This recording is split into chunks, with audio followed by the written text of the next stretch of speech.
അപ്പോൾ എങ്ങോട്ടാ നെഹ്റുവിൻ സോഷ്യലിസ്റ്റുകൾ കേരളത്തെ കൊണ്ടുപോണത്? പ്ലാനിംഗ് ബോർഡിനെ തന്നെ വേണ്ടെന്ന് വെക്കാനാണ്. നെഹ്റുവിന്റെ ആശയമായിരുന്നില്ലേ പ്ലാനിംഗ് ബോർഡ്?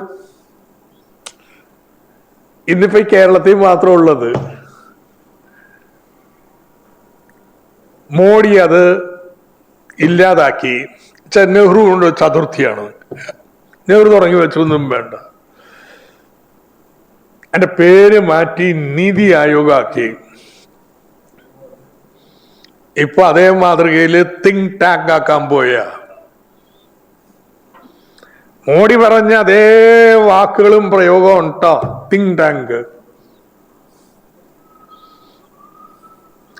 അല്ലാതെ നമ്മുടെ നാട്ടില് കൃത്യമായിട്ട് മുൻഗണനകളുടെ അടിസ്ഥാനത്തിൽ എന്ത് വേണമെന്ന് തീരുമാനിക്കുന്ന ഒരു ആസൂത്രണ സമിതിയല്ല.